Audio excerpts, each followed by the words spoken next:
मेरे किसान भाइयों, जैसे कि आपको पता है कि जो लहसुन का इस टाइम पर आखिरी स्टेज चल रही है, यानी कि इसकी दो स्टेज होती हैं। एक तो 60 दिन तक होती है और एक होती है दोस्तों 60 से 100 दिन तक। तो दो स्टेज में ये लहसुन होता है। जैसे कि आपको पता है कि 90 से 100 दिन के बीच में हमारी फसल अब चल रही है लहसुन की।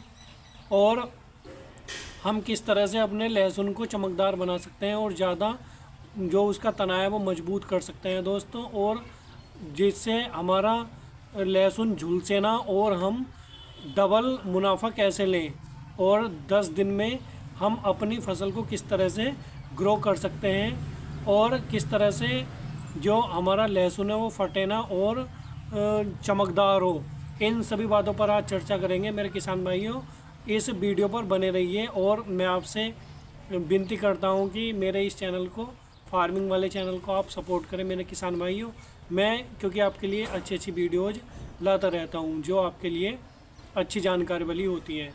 दोस्तों, जैसे कि आपको पता है कि अब जो दिन है वो धूप हो रही है उसमें, यानी कि कहीं ना कहीं उमस भरा दिन अब हो रहा है। यानी कि जब दोस्तों कोहरे पाले के बाद में जब धूप होती है तो उसमें जो हमारी फसल होती है उसमें कुछ इफ़ेक्ट आ जाते हैं, उसका जो प्रभाव पड़ता है, और उसमें थ्रिप्स वगैरह लगने के जो है दोस्तों चांस रहते हैं। थ्रिप्स लगता है और झुलसा रोग होता है, यानी कि झुलस जाता है वो, एक तो कोहरे पाले से और दूसरा ये मौसम बदलने की वजह से। तो हम क्या चीज़ का उपयोग करें कि इस झुलसा रोग को और थ्रिप्स को रोक लें। दोस्तों, जैसे कि आप जानते हैं कि किसी किसी खेत में थ्रिप्स नहीं है, परंतु हमें उसका पहले से ही उपाय करना चाहिए। यदि थ्रिप्स नहीं है तब भी मैं आपको बता रहा हूँ, और थ्रिप्स हैं तो दोस्तों तब भी मैं आपको बता रहा हूँ। यदि आपके खेत में थ्रिप्स अभी नहीं है तो हो सकता है कि आने वाले समय में लग जाए, तो आपको अभी से ही बचाव करके रखना है। तो आपको मानिक एक टाटा प्रोडक्ट के साथ में एक आता है यूरी 4.9 आता है। ये दोनों आपको इनका कॉम्बिनेशन कर लेना है, और इनका कॉम्बिनेशन करने के बाद में आपको 1 एकड़ के हिसाब से मैं आपको बता रहा हूँ दोस्तों। और जैसे कि आपको पता है कि जब ये हम फर्टिलाइज़र लेते हैं तो इन पर मात्रा लिखी हुई होती है कि कितनी मात्रा हमें लेनी है, तो आप उस पर पढ़ भी सकते हैं। और जब हम इसका स्प्रे करते हैं तो हमें थ्रिप्स आने वाले टाइम में देखने को नहीं मिलता है। यदि आपके खेत में थ्रिप्स आने लगा है तो आपको क्या करना है, आपको लेना है लिजेंडा। लिजेंडा के नाम से एक शीशी आती है 100 ग्राम की, तो वो आपको 1 एकड़ के हिसाब से, यानी कि उस पर लिखा रहता है कि आपको कितनी मात्रा उसका यूज करनी है, तो आप उसके हिसाब से अपने खेत में लगा सकते हैं, यानी कि स्प्रे कर सकते हैं, जिससे आपको जो है थ्रिप्स रोकने में मदद मिलेगी। और दोस्तों, यदि आपके खेत में झुलसा रोग लग रहा है, यानी कि आपकी फसल झुलस रही है इसकी लहसुन की, तो आपको क्या करना चाहिए दोस्तों, एक आता है नेटिवो। आप नेटिवो का स्प्रे कर सकते हैं, या एक आता है फोलिकर, या फोलिकर का स्प्रे कर दीजिए। दोनों का रिज़ल्ट बहुत ही बेहतरीन है, बहुत ही शानदार है।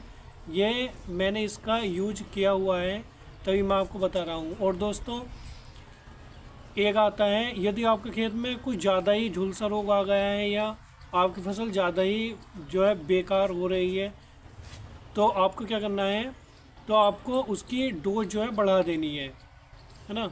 और यदि कोई तब भी आपको कोई दिक्कत आती है तो आप मुझे कमेंट में बता सकते हैं कि अब मेरी फसल में दिक्कत आ रही है, तो मैं आपको और अच्छे से बता दूंगा।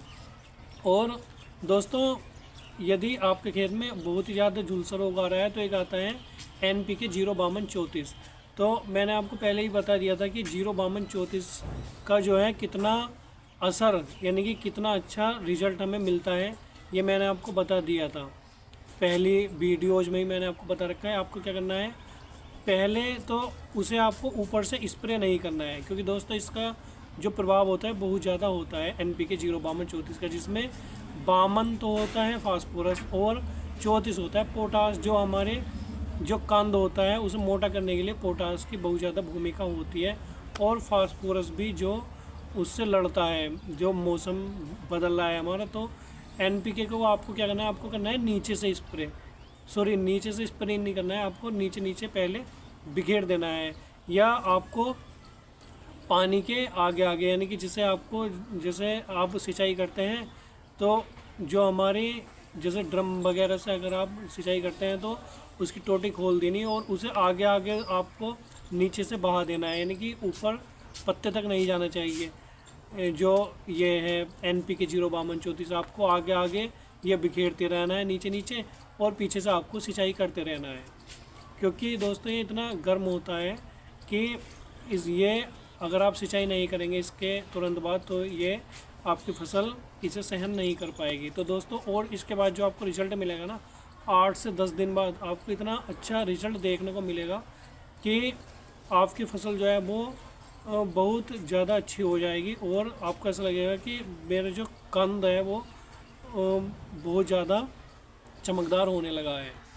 और दोस्तों चूँकि अब लास्ट स्टेज है तो इसलिए अब लापरवाही आपको नहीं करनी चाहिए अगर आपको अच्छे रिज़ल्ट लेने हैं तो। दोस्तों बस मैं विकास राज आपसे विदा लेना चाहता हूँ आज की वीडियो में, बस केवल इतना ही। मिलते हैं अगली वीडियो में एक अच्छी जानकारी के साथ। दोस्तों धन्यवाद।